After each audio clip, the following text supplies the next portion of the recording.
नमस्कार, आप देख रहे हैं आर हिंदुस्तान न्यूज। आनंद सक्सेना के साथ संवाददाता हरिओम तिवारी की खबर और अया से।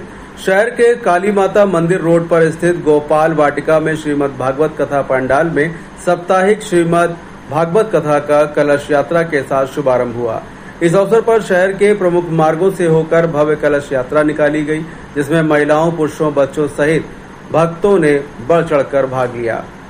कलश यात्रा तिलक नगर से प्रारंभ होकर शहर के प्रमुख मार्गों से होती हुई बैंड बाजों के साथ कथा स्थल पर पहुंची, जहां अंतर्राष्ट्रीय कथावाचक आचार्य मनोज अवस्थी के द्वारा कथा के प्रथम दिन कथा के महत्व के बारे में बताया।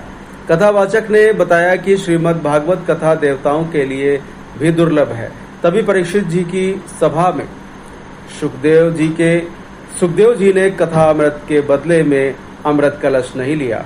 ब्रह्मा जी ने सत्यलोक में तराजू बांधकर जब सब साधनों, व्रत, यज्ञ, ध्यान, तप, मूर्ति पूजा आदि को तोला तो सभी साधन तोल में हल्के पड़ गए और अपने महत्व के कारण भागवत ही सबसे भारी रहा।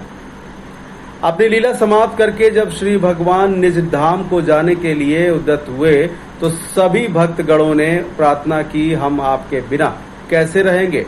तब श्री भगवान ने कहा कि वे श्रीमद् भागवत में समाये हुए हैं।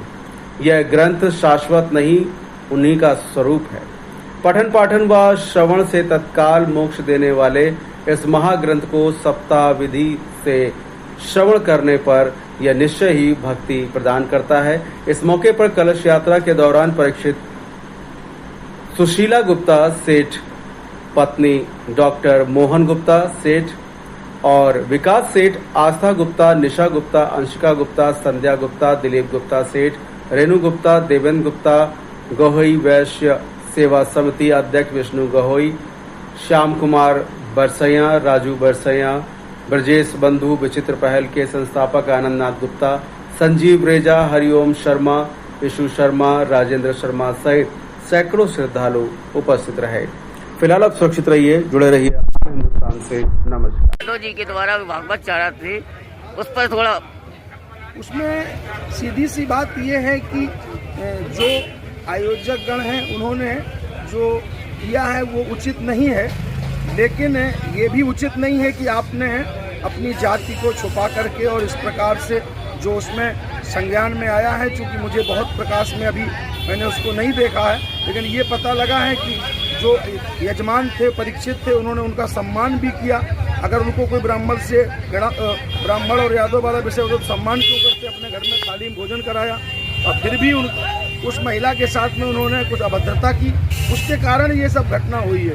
और ये ईमानदारी है कि इस प्रकार की घटनाएं हमेशा ही निंदा के योग्य हैं और दोनों ही तरफ से कार्य उचित नहीं हुआ है।